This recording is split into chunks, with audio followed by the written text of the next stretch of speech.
क्यों भूली करे अपना यो ना देश तुम्हारे, फिर पीछे पछताओगे कर ले सोच विचारे। यहाँ की सतिथि बताते हैं परमात्मा कि आप किस स्थान पर रह रहे हो।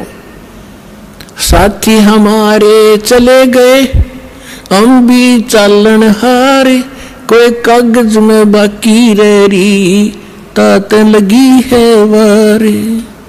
पतझड़ आवत देख कर बन रोवे मन माही, वो ऊंची टहनी पात थे आज पीले हो जाही। पात जड़नता यूं कहे सुन भई तरवर राय, अब के बिछुड़े नहीं मिले न जाने कहां गिरेंगे जाए। तरवर कहता पात से सुनो पात एक बात, यहाँ की यह रीति है एक आवत एक जात। परमात्मा एक उदाहरण दे रहे हमारे लिए। क्या बता रहे हैं कि जैसे संसार रूपी वन में और एक परिवार रूपी पेड़ लगा हुआ है, पतझड़ आती है जब उनका पत्ते झड़ने का समय आता है, उस समय परमात्मा कह रहे हैं कि पहले हरा भरा था वो वन, अब मन में रो रहा है कि कोई पत्ता नजर नहीं आ रहा, पीले होकर गिर रहे हैं। और फिर क्या बताते हैं, पतझड़ के अंदर पुराने पत्ते टूट टूट कर पीले होकर गिर जाते हैं। कोई गंदे नाले में गिरता है, कोई पशुओं के पैरों के नीचे काटा जाता है या कोई इकट्ठा करके फूंक दिया जाता है। उसकी तुरंत बाद छोटी छोटी कोपल फूट आती है और फिर वो पत्ते बनकर फड़फड़ाने लग जाते हैं। एक साल वो फड़फड़ा लेते हैं और फिर उनकी वही दशा होती है, फिर नई कोपल आ जाती है। तो परमात्मा समझाना चाहते हैं कि आज जो हमारे जैसे बूढ़े हो गए, ये पीले हो गया, हम सफेद बाल साफ दिखाई दे रहे हैं, जान का टाइम आ लिया और अब भी बकवाद ना छुट्टा तो फिर वो मूर्ख आदमी है। और तुरंत ही दादा की मरण का टाइम हो गया, पोते तैयार हो लिए, 50-60 साल वो पोते नाच कूद लेंगे, फिर उनकी वह दशा होगी। तो परमात्मा कहते तुम रह कहाँ रहे हो, कदे बुद्धि से काम लिया और लिया तो कोई विकल्प नहीं था, आज आपके सामने विकल्प है इसका कि ये काम करके आप इसको सदा के लिए समाप्त कर सकते हो। परमात्मा समझा रहे हैं कि पतझड़ आवत देखकर बन रोवे मन माही, ये ऊंची टहनी पात थे ये पीले हो जाए। पात जड़नता यूं कहे सुन भई तरवर राय, अब के बिछुड़े नहीं मिले ना जाने कहां गिरेंगे जाए। अब जैसे कोई व्यक्ति को पता लग जाता है कैंसर होगी, डॉक्टर ने बता दिया कि अब 10 दिन का मेहमान है, सभी रिश्तेदार इकट्ठे होने शुरू हो जाते हैं, कुल के लोग भी हाजिरी लगाना शुरू कर देते हैं। उसमें महसूस होता है कि जिस परिवार में मैं रह रहा था इसमें रह नहीं पाऊंगा, जाना पड़ेगा। तो वो अपने आप कहता है भगवान अब क्या होगा मेरा, ना जाने कहां जाऊंगा। तो कुल के लोग सांत्वना देते हैं, भाई चिंता ना करें, यहाँ तो सबके साथ ऐसी ही बनती है, कोई पहले मर गया कोई पीछे मर गया, ये तो सबने ही जाना है। तो यहाँ की एक रीति है और ऐसी सांत्वना हम देकर उसको संतोष देते हैं और अपनी चिंता फिर नहीं रहती। हम सोचें इसको कुछ सांत्वना दें, ये ठीक ठाक मर गया। तो यही उदाहरण दे रहे हैं परमात्मा के पात जड़नता यूं कहे। एक परिवार से निकल कर जाने वाला जो व्यक्ति मरने वाला कह रहा हो सुन भई तरवर राय, अब के बिछुड़े नहीं मिलेंगे तेरे तय, ना जाने कहां गिरेंगे जाए, ना जाने कुत्ते बनेंगे गधे बनेंगे, पता नहीं कहां दुर्गति होगी। अब तरवर कहता पात से सुनो पात एक बात, यहाँ की यह एक रिवाज है, परंपरा है, रीति है। एक आवे पोता आ गया, दादा की टिकट कट गई, एक आवे एक दात, यहाँ यह चिंता तो करा मत, ये तो होगा। अब इसका विकल्प बताते हैं परमात्मा, अगम निगम को खोज ले बुद्धि विवेक विचार, उदय अस्त का राज मिले तो बिन नाम बेगारे। पूरी पृथ्वी का राजा यदि ये सत साधना नहीं कर रहा तो बेगार कर रहा है, बेगार, वो डले ढो रहा है।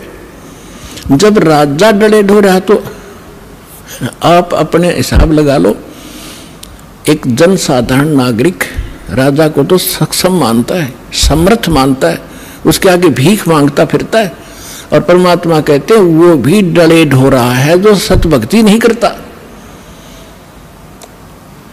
अब बेगार की डेफिनेशन बताऊंगा आपने, क्योंकि आप तो नई दुनिया में जन्मे हो, हम उस पुरानी दुनिया में जन्म कर नई से भी संबंधित हैं, इसलिए हमने पिछले भी सारे फार्मूले याद हैं और वर्तमान के भी।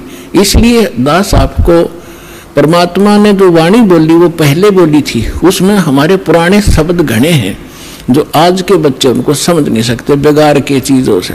तो इसलिए परमात्मा ने दास को ऐसे समय में यहाँ पटका ताकि मैं परमात्मा की वाणी को दास ठीक से समझ के उसके बच्चों को निर्णायक तरीके से समझा सकूं। बेगार हम छोटे छोटे थे जब हमारे गांव में रोड बना ही बना था, 3 व्हीलर चला करते, बड़े पेट्रोल से चलते थे, लंबे लंबे 3 पहिया वाले सवारी के। उनमें से एक दिन आया नहीं, दूसरे साथी पूछ रहे थे कल कहाँ गया था, आया क्यों नहीं, क्या हो गया, कुशल तो है? उसने बताया कल मैं बेगार में फंस गया। फिर वो बेगार बता रहा था कैसे कि रात के 12 बजे पुलिस वाले आ गए और मुझे उठा ले गए 2 बजे सी सुबह कल, और ले गए मुझे थाने में। पेट्रोल अपने पल्ले से डलवाया मैंने, और वो बैठ के उसमें उन्होंने कई जगह रेड लगानी थी, पर इन थाने वालों के पास व्हीकल नहीं होते थे, वो यूं किसी को पकड़ ले जाते थे और सारा दिन उसकी रेल बनाए रहते। तो वो कह रहा था कि सारा दिन लगभग 200 किलोमीटर तो मैं वैसे मेरा यू 3 व्हीलर घूमया, 200 रुपये का पेट्रोल अपने घर में डाला, आप रोटी अपने पल्ले खाई, उनको और खिलाई जो पुलिस वाले साथ में थे, चाय पानी पीवे थे कितने। और अब उसको और तो ये सोच रहे थे कि भाई गणिये कमाई कर रहा होगा, यो तो आज तो भाग्या फिर है, दौड़ा फिर है इसका 3 व्हीलर। वो करका था अपना घर तक खर्चा सारा, अनु दिखा था बड़ा दूर का पहिया चल रहा इसका। तो इसको बेगार कहते हैं कि आज मैं बेगार में फंस गया था। तो यहाँ जो भी राजा बना है, कोई डॉक्टर बना है, इंजीनियर बना है, कोई IAS IPS अधिकारी बने हैं, या कोई जज बने हैं, या कोई एडवोकेट बने हैं, या कोई सेठ बना है, या कोई मंत्री, मुख्यमंत्री, प्रधानमंत्री, राष्ट्रपति बने हैं, ये पिछले जन्म के पुण्यकर्मी प्राणी होते हैं। और इनकी पहले की बैटरी चार्ज होती है, पिछला पुण्य संग्रह धन इनके साथ होता है, वही लोग ऊपर को बढ़ते हैं। नहीं, एक परिवार में एक तो रिक्शा चला रहा है और एक व्यक्ति अच्छी दुकान कर रहा है, उसके रोज के 200-500 रुपये ग्रहण कर रहा है, 1000 रुपये। तो ये ऐसा डिफरेंस पिछले ही संस्कारों से होता है। आज कोई मुख्यमंत्री है, अब आम व्यक्ति ने तो ऐसा दिखा ही तो भाई खुदा बन गया, आगे पीछे लाल बत्ती चले और सलूट मारे बड़े बड़े अधिकारी, और हमारे जैसे भिखारी उसका आगे हाथ जोड़े खड़े रहे। तो उसको भी परमात्मा ने कहा ये तो छोटे से टुकड़े का राजा यदि पूरी पृथ्वी का शासक हो और जिसके पास भक्ति नहीं है वो बेगार कर रहा है, वो डले ढो रहा है, वो अपने पिछले पुनों से उस 3 व्हीलर वाले की तरह घूमता तो घना स्पीड तो दिखे, ठाठ बाट दिखे, लेकिन वो अपने घर पे पूंजी नष्ट कर रहा है, अपने पिछले पुनों को खोकर नाश करके अगले जन्म में कुत्ते की योनि में, गधे की योनि में जागा। इसलिए परमात्मा कहते हैं अगम निगम को खोज ले बुद्धि विवेक विचार, उदय अस्त का राज मिले तो बिन नाम बेगार। पृथ्वीपति चकवे गए जिनके चक्र चलंत, रावण सरीखे कौन गिने ऐसे गए अनंत। बिन उपदेश अचंभ है ये क्यों जीवत है प्राण, भक्ति बिना कहाँ ठोर है ये नर नाही पाषाण। हे भगवान, इस आत्मा के ऊपर कितना जामा बैठ गया, कैसा हमारे अंदर इतना कठोरपन आ गया, इतनी जबरदस्त चोट मारी दाता ने। इसको जगाने के लिए तू कहाँ बैठा है, तू कर क्या रहा, तेने करना क्या चाहिए था। और जिस सुख को तू यहाँ खोज रहा है वो भी ना मिलता तेरे को, क्योंकि आपको केवल संस्कार ही प्राप्त होगा। चाहे कितने कुबद कमा ले, कितनी चोरी कर ले और कितना रिश्वत ले ले, कितनी मिलावट कर ले, कितने डाके मार ले, आपके भाग में उतना ही रहेगा, ज्यादा नहीं रह सकता। कल आपने चोरी करके 2 लाख कमा लिया, अगर कोई ऐसी समस्या पैदा हो जाएगी 4 लाख में पंडा छूटेगा। और पैसा रहा नहीं, वो कर्म पाप बिगाड़े, कर्म बिगाड़े हुए जो के तू तेरे सर पर धरे रह जाएंगे, वो तेने भोगने पड़ेंगे। तो परमात्मा कहते हैं कि बिन उपदेश, देखो उपदेश माने गुरु के शिक्षा और दीक्षा, दोनों उपदेश में आ जाते हैं। जो बिन उपदेश आश्चर्य है, अचंभ है, ये क्यों जीवित है, जीव प्राण, और भक्ति बिना काठोर है, ये नर नहीं, मनुष्य नहीं है, ये तो पत्थर है। इतना विवेक नहीं रखते ये लोग, नर नाही ये पाषाण, जिनके इतना ज्ञान और ऐसे भगवान की वाणी का असर नहीं हो रहा, कहते मानुष नहीं है फिर ये तो पत्थर जैसे हृदय के इंसान हो गए, पाप कर्मों का ज्यादा प्रभाव है। और फिर जैसे अभी आपने सुना कि मिलना भाग्य ही है, भाग से अधिक हो नहीं सकता, और जो आपने 2 नंबर के काम करे वो कर्म और बिगाड़ लिए, वो पाप आपके साथ रहेंगे, धन नहीं रहेगा। फिर इसका विकल्प बताया परमात्मा ने, ठीक है अनजानपने में जो गलती होगी सो होगी, आगे से सतर्क हो जाओ, यहां से दीक्षा लो, आपके पिछले पाप भी नाश होंगे, आगे आपके भाग्य में ना होगा, ये समर्थ है, आपके नए लेख लिख देगा ये कबीर भगवान, वो समर्थ शक्ति है, समझ लेना इस बात को।